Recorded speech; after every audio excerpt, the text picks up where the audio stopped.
Elena Zannoni, I work at Oracle, I'm in the Linux group. So what I'll be talking about today is a little bit of an overview of the tracing tools that are available in Linux. Some emphasis on the newer stuff that has happened in the last few versions of the kernel and what's coming up. And so let's get started. So at the beginning, I want to talk a little bit about the infrastructure and the building blocks that are available on Linux today to perform tracing, and they're used by all these tools. Can you guys hear me? Okay. So basically, we have, three. All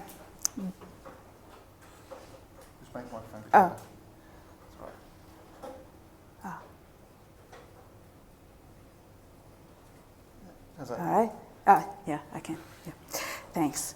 Okay, so basically we have three different types of building blocks or infrastructure in the kernel: kprobes, trace points, and uprobes. So let's go through those in that order.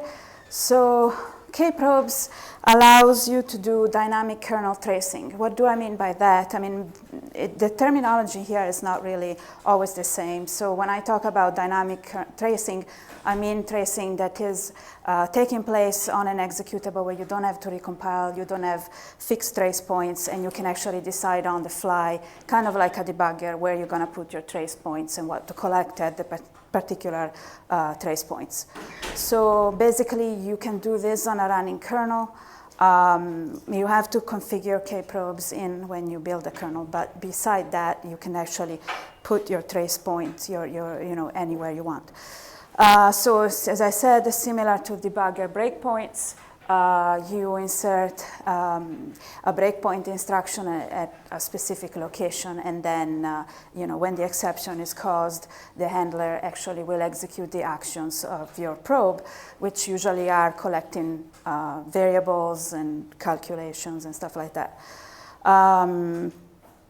There are some optimizations that have been done during the years that kprobes have been in the kernel to allow jumps instead of exceptions. So basically, the path has been made as efficient as possible so far. These are used, as I said, by systemtap, by ftrace and perf, and the other tools mostly support those two. Alternatively to the dynamic tracing, we have what I call static tracing, which is basically if you want to probe at certain points in your code, you have to instrument your code ahead of time. So basically, there is static points in the kernel code where there are particular constructs, and those constructs are used by all the tools. So they're kind of agnostic of what tool is using these constructs. They are constantly being added. There are about 1,000, I believe, right now in the kernel itself. All the details are in the file tracepoint.h if you want to take a look at that. More details, they basically use macros, trace event, define event, and declare event class. They have similar purpose, but slightly different, whether or not you have one single event or multiple points to probe, where the events are kind of similar with the same parameters. So you can actually declare an event class and have some sort of an instantiation of the class at the various points. So you define these events, and then in your code, you actually use this function that starts with trace underscore and then the name of your event. So you can correlate. So for instance, in sched.c and sched.h, you can correlate the definition of the macro and the use of it. And all the stuff that has been defined will be in include trace event subdirectory. So there are many .h files there that have all the events that are currently in existence in the kernel. Alternatively, if you look at, for instance, random.c, you can see that there are definition of a class of events. So that can give you two examples of how to define trace points in two different ways. So the other construct that we use is uprobes, and this one allows tracing of user space applications. This was like one of the latest things that have been added, and by latest 2007, but this was started like in 2005 basically with kprobes. So things have been building on top of each other. And this allows you to use, as I said, to probe user space apps handling breakpoints inside the kernel. So the mechanism is similar to the K-probes: insert a breakpoint instruction, catch the exception, do whatever you need to do. And you are allowed to have the different tracers on the same point. It's not that you just have to have one instance. So let's look a little bit at the details of how these are actually implemented. So first of all, you have to configure those in, just like with K-probes. Their implementation is based on inodes because, after all you're saying is you're trying to identify a location into a file. And so that is a perfect way of doing it, using a data structure that's already in existence. So you can register a U probe. That means you can add a probe, and then you can add observer or users of these probes, and you can have multiple consumers, okay, for each of the probes. You can do all sorts of tricks. You can execute them all the time that the instruction is reached, or you can only do them if certain conditions are satisfied, etc. So this is just a basic building block. Then all the syntax and the way that these are used varies from tool to tool, and you can do very complicated things, as you probably know by now. The latest in the family was U-return probes. That is basically a way of placing probes at the exit of functions in user space code. At the exit of functions in user space probe. And it is done in two steps. You place a probe at the entry of the function. When you reach the entry of the function, only then you actually go in and insert the probe at the return, which would be actually the return location in the caller. So where are we status-wise with this implementation? So as I said, they're supported with perf, ftrace, and systemtap, and others right now. U-return probes was the latest addition in 3.10. Systemtap has been supporting those. The architectures for which they are there is x86, x86-64, and PowerPC. There is current work going on for ARM. If anybody's interested, there's a link to the tree. They recently posted a new version of the patch, and it's going under review and revision and stuff. The U-return probes are still also a little bit, behind, but they're coming. So let's look at the actual tools that you can use to do the probing, and they provide an abstraction layer on these fundamentals concepts that I showed you. So some background. So we start with ftrace. This was like the first one to be into the kernel. So it started in 2008. Is maintained mostly by Steve Rosted. There are various trees where you can find various pieces of it. Basically, there are 3 different ways which the user can talk to ftrace.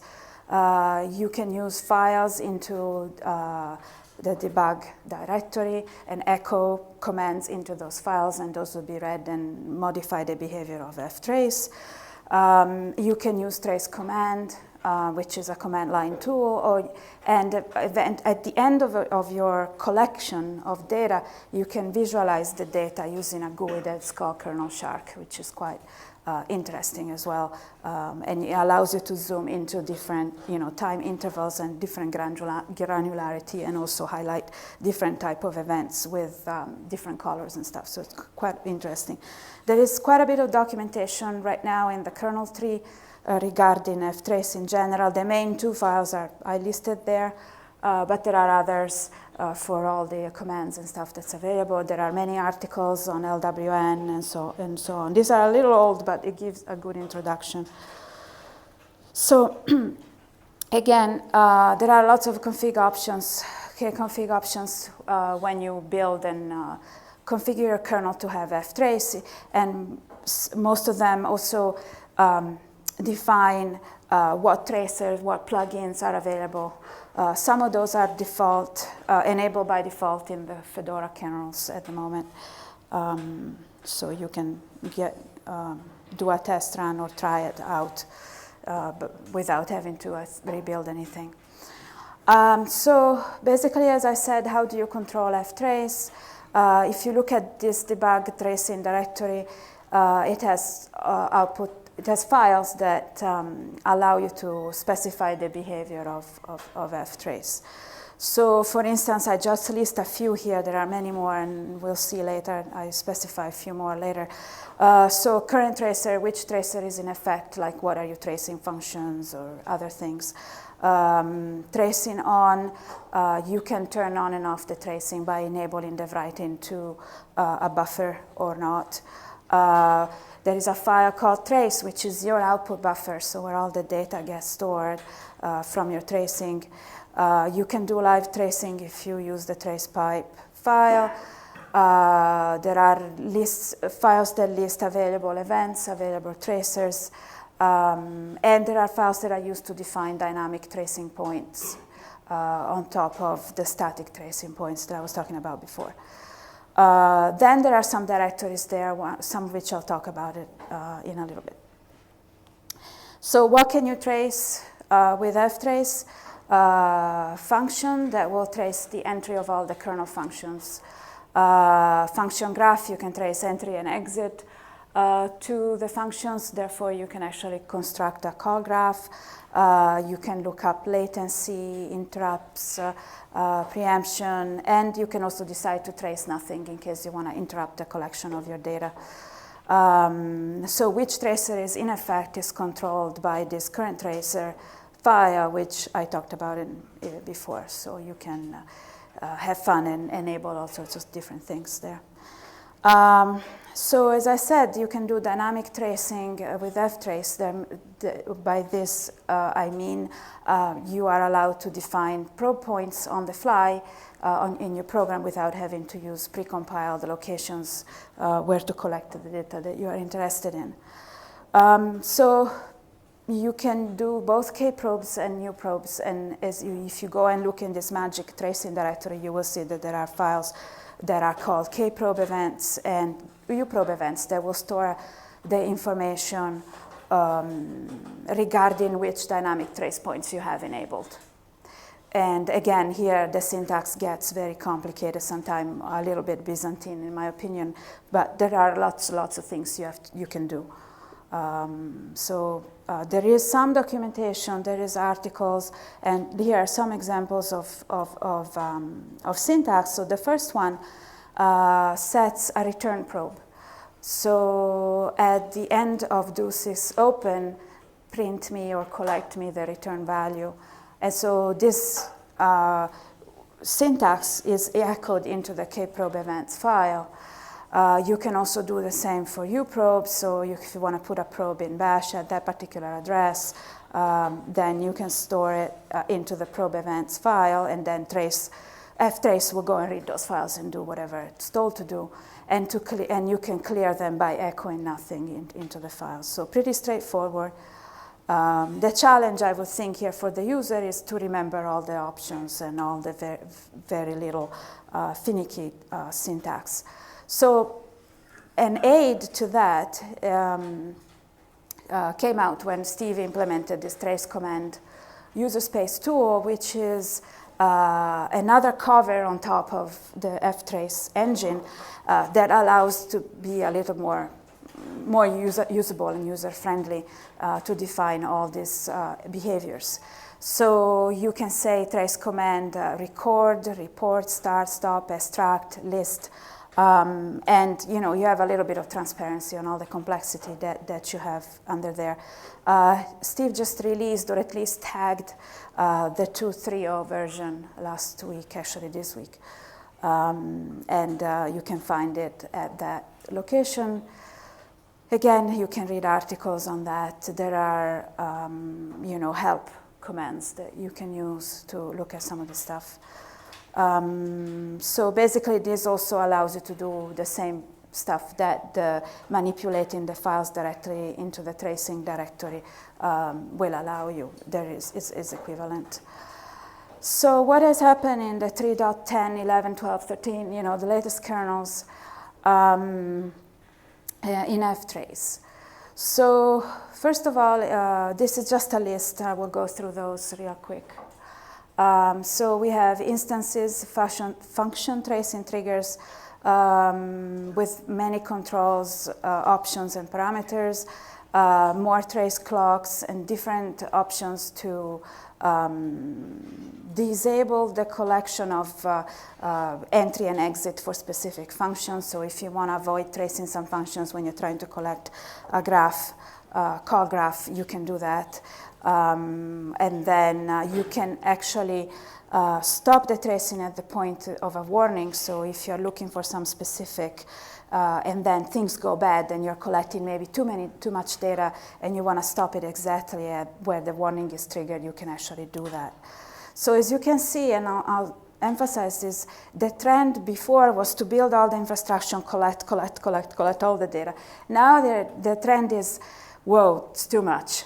Let's thin this down. So all the options that you're going to be seeing are kind of to narrow down and kind of filter all this output. That has been the emphasis in the last cycles of the kernel. Again, updated documentation, and the newest stuff, which is actually will be in 3.14, is the event triggers. So what are instances? Basically, instances just allow you to channel the data in different subdirectories. So if you look at the tracing subdirectory, there is another directory called instances, where under there is like almost a duplicate of the top directory. So you can have different instances of tracing going on, and each of them will put the results in its own buffer in a different subdirectory. So again, you can channel things and divide them. And they're pretty easy to enable by make directory and remove by remove directory command. They will automatically populate the subdirectory for you. So that has been one of the biggest things that happened recently. Then again, as I said, filter on functions. Again, you don't want to trace all the functions that you have in the kernel. So you can specify which functions to use for tracing or to collect information about using using these tracing filters. So you have a list of functions that you can select, and that's in the available filter functions files, always in that magic tracing directory. And then you can actually enter stuff into a file that tells you, okay, these are really the ones that I want to look at. Or you can also enter information in a file that tells the ftrace to absolutely don't look at those. Those I don't want to know anything about. Everything else is okay, but not that. So you can, again, echo what you are interested in into these two files. Here I have an example of, stopping the trace when a certain function foo is reached. And so you can add this syntax, this command, subcommand, trace off, which will turn off your trace if that specific. So it's like a conditional tracing or untracing. And then when you want to turn off one of these instances, and this is pretty consistent throughout all the filtering syntax, you negate it in front, right? And that will just disable it. So as I showed you before, at the bottom of the slide, if you see, basically, if you reach foo, do something. So this thing is called, also known, is called function triggers, right? So basically, do something specific, start the tracing, stop the tracing, enable something else, collect something when a specific function is entered. So this is pretty simple concept, and the syntax is not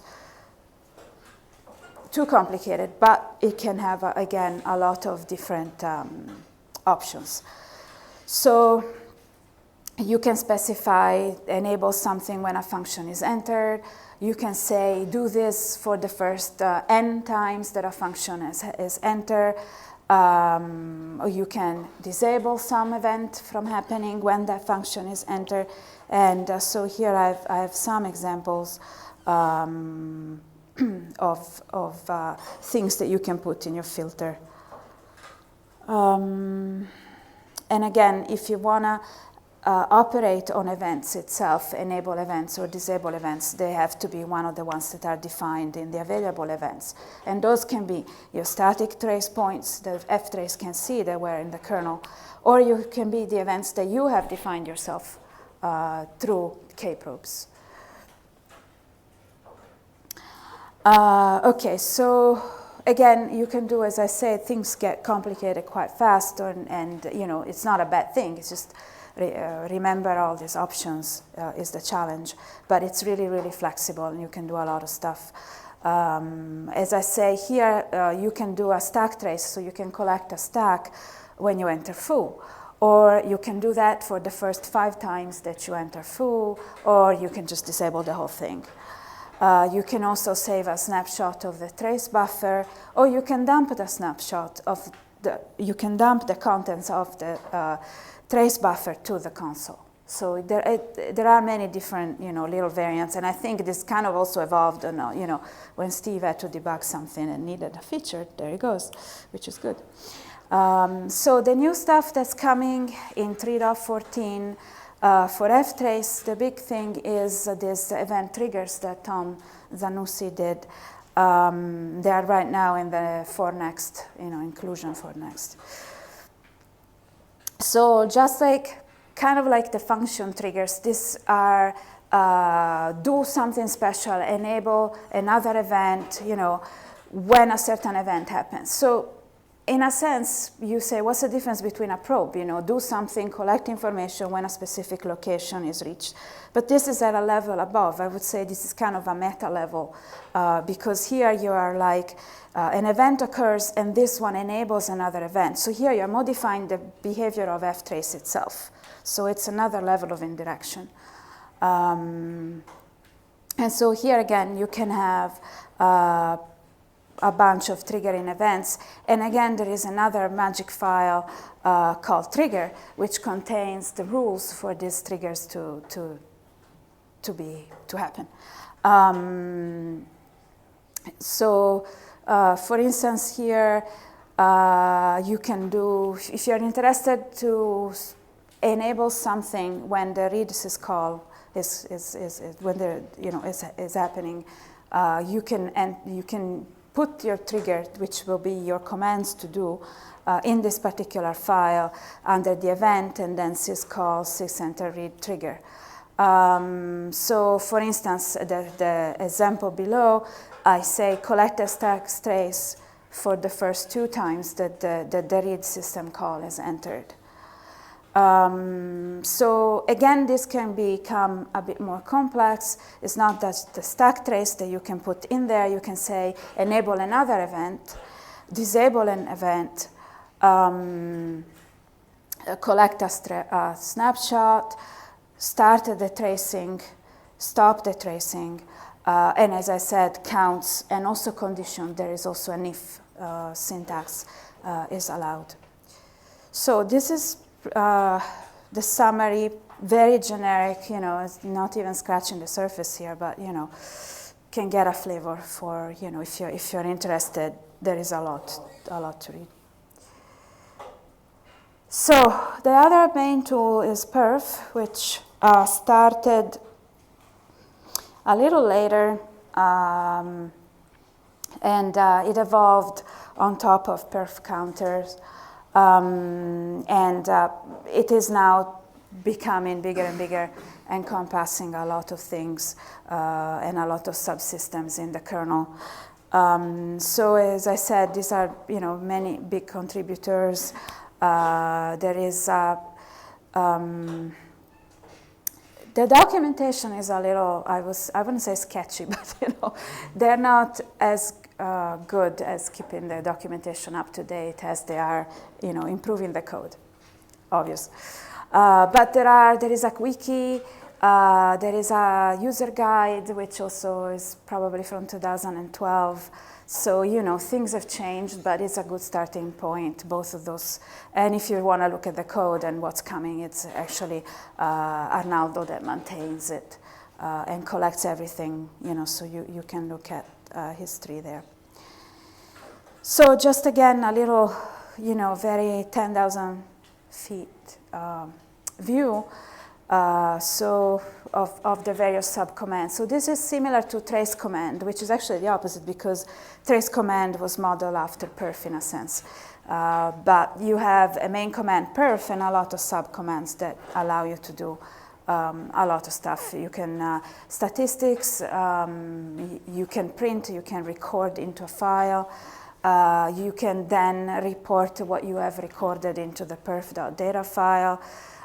You can do differences and see what has changed between maybe 2 consecutive runs of the same thing, and you can find what the different outputs were and where things went different.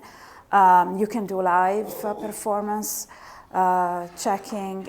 You can, of course, do the dynamic trace points, as I said before. You can do system call, collection of system call, entry and exit parameters and return values, and you can use scripts to manipulate your data that you have recorded. So it's pretty powerful, and this is just a little bit of the commands. Again, you can list the events that are available.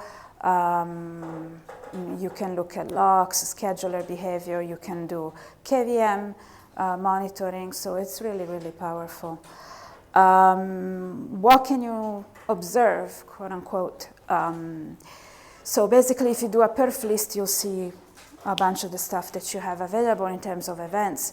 But basically, you can do the trace points, the bottom 2 parts, the static trace points, like the ones that I showed you at the beginning, dynamic trace points that you user have defined for the specific run, and then all the stuff that are, in various counters and registers.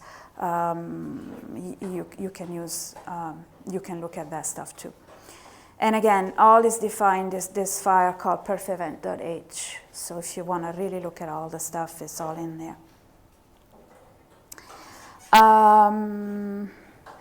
There are ways of narrowing what perf is looking at. So this is kind of a way of focusing on a specific type of target or a subset of what's going on in your system. Thread-specific, system-wide, focus on a specific CPU or a specific process. So there are many, again, variables in play here. So I'm not going to go through all of those. As I said, you can do dynamic tracing with perf as well, and you can use the command perf probe. And you define as you see at the bottom, you can define a probe for a specific executable, which in this case is, user space. And you can add a probe, delete a probe, and do a dry run without actually running your program.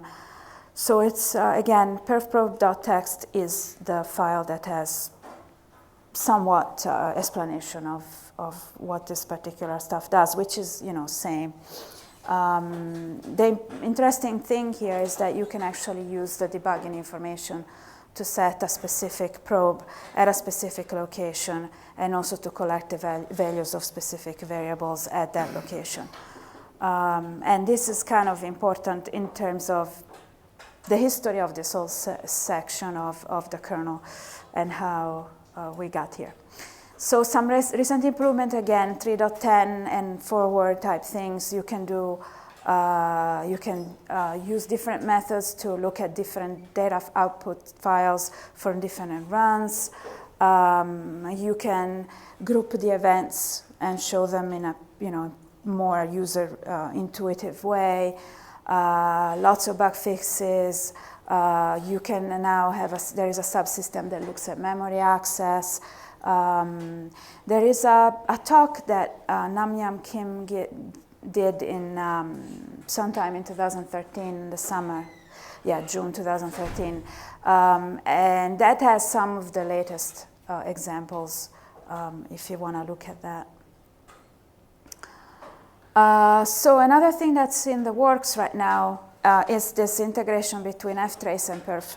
So this is, again, interesting in terms of the history of these tools because we have infrastructure that is used by both tools, which is kind of, duplicated, but not really, because different tools have different needs. So there's been talks for the past, well, I don't know, maybe a year or two ago, about integrating this infrastructure, like the buffers and stuff like that. That never went anywhere after a few, interesting debates on the kernel mailing list. So the infrastructure is likely to remain kind of separate, except for the parts like, the trace points and the K probes and the U probes stuff. But the rest is kind of all tool specific. But now we're looking at integrating the top level. So at this point, the proposal was to have ftrace become part of perf. So that you can say perf ftrace and have the same behavior as of ftrace by itself. So there was a few patches, as you see, 5 versions of them were sent out.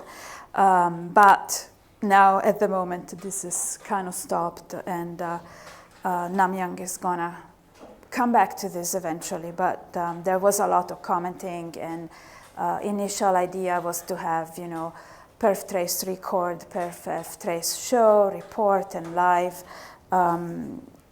And those were the first ones that were implemented with this set of patches.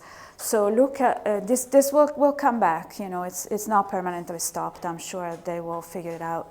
And again, some of these commands repeat the structure of the perf commands, where you can actually specify what to trace, a specific CPU, a process, system-wide, and so on. And then, then you will be taking advantage of all the infrastructure that's in perf for showing stuff, like a lot of the nice histograms and other things.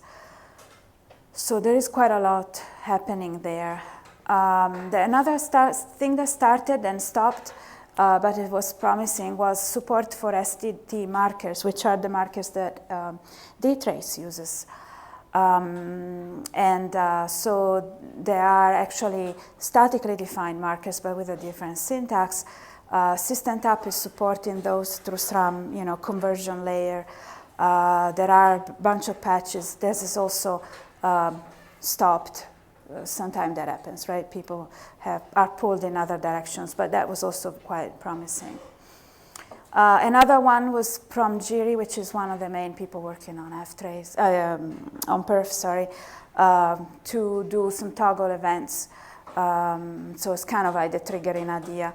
And again, this also is kind of on hold at the moment, but I'm sure it will come back. So this is kind of the very quick overview of perf. Some stats, if you're curious, nothing exciting here, but just the number of people. I started collecting this when there was kind of a, perf, ftrace was kind of divided community and stuff, and so I started track. So every year I keep adding, and it seems to have stabilized in terms of, perf has a little more contributors, but ftrace is not, it's not dead by any means. So a quick look, I have 5 minutes here, should be okay. A quick look at other tools that are floating around. They're not part of the kernel itself, but people use them. So we have KTAP, systemtap, LTTNG, and DTrace. So KTAP is new. It's not in the kernel at the moment. It's been brought forward by Jovi, which is at Huawei in China. It all started this year, and it's still working on features and things. People got quite excited about it, so much that Greg put it into the staging tree, and then there was like, whoa, wait, we haven't reviewed the code. And so the thing got pulled. And so there is quite a lot of cleanup and things that they've been asked to do, but it hasn't happened yet. And in the meantime, they have done 2 more releases. So will this happen?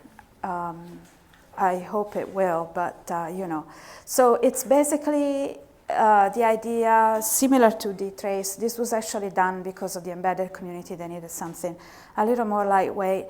So it's interpreted, there is an interpreter based on Lua, the language, the scripting language, sorry, to define the action. So the concept is always the same, right? Go somewhere, put a probe, execute something. The way this is done varies, right, from tool to tool. So in this case, you write your script of what will happen at a specific location, and this is interpreted inside the kernel. So there is no requirement, as opposed to systemtap, which we'll see in a couple of minutes, there is no requirement for having GCC around, so people are, rather excited about it, and it's fairly lightweight, so it was well received, but right now it's kind of like, again, in limbo. A few weeks ago, there was a new proposal by this person, Alexei Starovoitov, who decided to reuse the Berkeley packet filtering stuff to write filters for tracing. So I don't claim to understand this very well, but there is the link here. You can go and look at the discussion. Again, lots of discussion. He extended the state machine for the BPF to include more complicated things. He extended the number of registers, the instruction, and so on.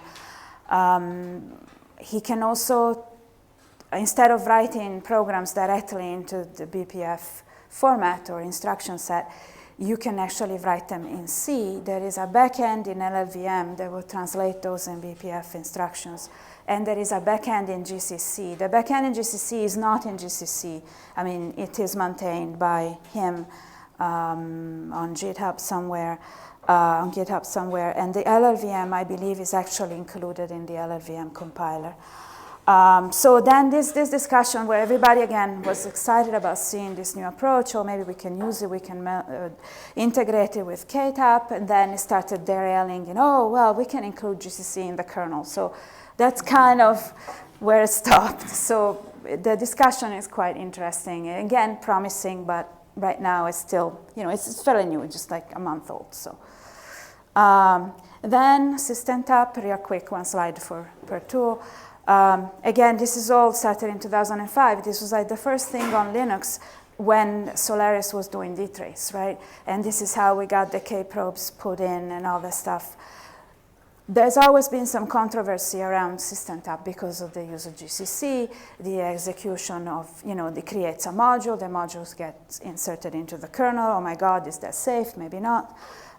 It needs a debugging info. We don't have the debugging info from the kernel, so there was a lot of controversy there.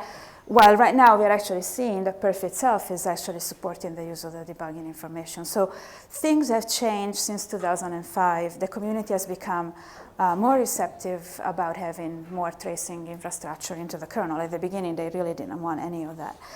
LTTNG, also tools outside of the kernel, been around a while. This is continuing. People are using it. It's in some of the embedded distros. They keep making releases. The community is quite alive. So that's another alternative. I'm not going to go over that. DTrace on Linux, that's my group doing that. I have to mention it. It's out there. We're almost running out of time. So anyway, this is also totally compatible to the Solaris DTrace. We are making sure that the syntax of the disk scripts doesn't break, and that, as much as, things are meaningful on Linux as they are on Solaris, some things are not. So there's been quite customer demand and also internal to Oracle, so we've started doing that. It's available with the unbreakable kernel, which is 3.8 based, x86-64 only. So if people want to take a look at it, it's there. Unfortunately, we have licensing things that they're not going to change as far as I know. So the kernel changes are GPL. There is a DTrace module, which is CDDL. But it's progressing, and we have seen used inside Oracle. We're integrating it with PHP, just like the Solaris version, and now with MySQL, just like the Solaris version. So we're slowly moving forward on that. And I have an example. So we can do user space probing. I'm not going to go through the example because we're basically running out of time. One last thing, and actually instead of you asking questions to me, I wanted to ask questions to you of basically, are you using tracing today? Do you find it easy to use? Are we hitting the mark there, or are we still like in our little sandbox?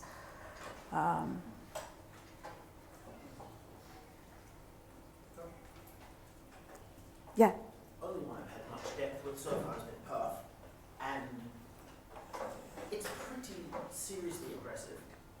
The main challenge has been that it can be very difficult to bridge the kernel space user-based divide, especially because only some builds support any kind of user space dwarf reading. Yep.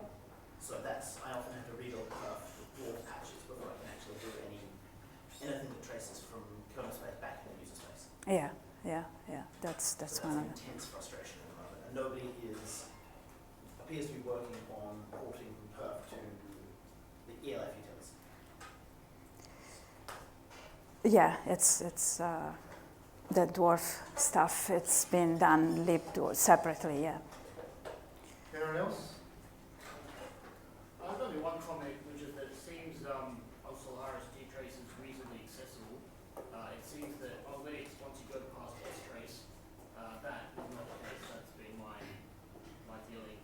That may just be used tooling and documentation, but it seems that way. Yeah, DTrace is, we're starting, there is a website, but it's accessible to customers of Oracle. So right now we're trying to make it accessible to a few more people in order to, but it is just starting right now. So we're slowly implementing the functionality, so it's not equivalent quite yet.